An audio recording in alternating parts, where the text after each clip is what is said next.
Today we're talking about a story that's all about building a bridge, but not one made of steel or stone. This one was built with ideas. It's the incredible story of Dr. Young Oh-won Kim, a scholar who took on the absolutely monumental task of carrying a new faith from one side of the world to the other. So just think about that for a second. How does a brand new faith, something born from the ashes of post-war Korea, even begin to cross an entire ocean and find a home in a place as different as 1950s America? Well, that's exactly the journey we're going to explore right now. A journey like that, it almost always starts with one single remarkable person. And in this case, it was a woman who literally became a living bridge between those two completely different worlds, Dr. Young Oh Kim. Okay, so to really get a grip on her mission, you first have to understand the scholar herself. Before she could ever build a bridge for other people, she had to build one for herself first. Her journey as a thinker was, frankly, amazing and truly global. Just look at this timeline. Born in colonial Korea, she goes on to study in Japan and then gets her master's degree in North America. When she finally returns to Korea as a professor, she has this incredibly rare Western academic background. But here's the twist. This is the really crucial part. Even though she had mastered Western liberal theology, she felt this deep emptiness. She said it was, quote, intellectually sound, but it just lacked spiritual power. It couldn't answer the profound suffering she saw all around her in a broken, post-war world. She knew she had to find something more. And then, in 1954, she found it. She discovered the teachings that will become known as the divine principle. Now, for a professor of theology like her, this was huge. It wasn't just some emotional feeling, it was a systematic philosophy that finally answered all those deep questions her Western education had left hanging. And that conviction, well, it set her on a path that's almost unimaginable, a solitary mission to the West. Yep, 1959. That's the year she was chosen for this task of really monumental gravity. She was to go to the United States, all alone, and introduce these new teachings. And what was she armed with? Her faith, her perfect English, and some handwritten notes. That's it. Her arrival in America must have been a brutal shock. Her whole life as a respected professor was just gone. It was replaced with what you see here, severe poverty, working menial jobs.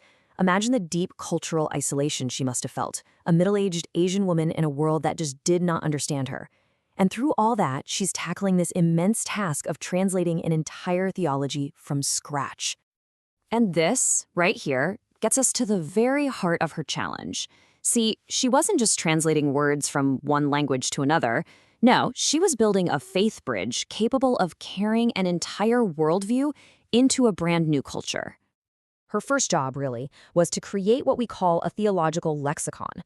Basically, the specialized vocabulary you need to explain a new system of belief in a totally new language. That vocabulary simply did not exist yet for English. She had to invent it. And this just illustrates the problem perfectly. How in the world do you translate a Korean philosophical concept like seong-sang, this idea of an invisible substance, or hyeongsang, a visible form, into English without losing that profound original meaning? There are no direct equivalents. Her job was to forge a new English vocabulary that was both faithful to the original and, actually understandable to Westerners. So the question is, how did she go from being this solitary, struggling translator to becoming the intellectual architect of a whole new religious movement in the West? Well, she did it one methodical step at a time. It all started with just teaching small groups right there in her apartment. Then she formalized the very first English text, handing out mimeographed copies of The Divine Principle.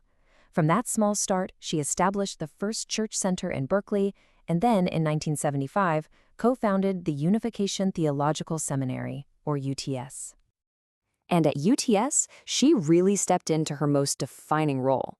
As the professor of systematic theology, she wasn't just teaching followers. No, she was building serious academic credibility. She trained scholars to actually engage with established Western thought, comparing the divine principle to the works of giants like Augustine and Aquinas. She was basically forcing an intellectual dialogue. So after a whole lifetime of this work, what's her enduring legacy? What did this incredible bridge builder actually leave behind for us? You can really see her impact in three key areas. First, that theological lexicon we talked about, the very language the movement uses in English today, that was her creation. Second, she established intellectual legitimacy by grounding the faith in serious academic discussion. And third, she became the missionary ideal, a true model of sacrifice and unwavering intellectual dedication.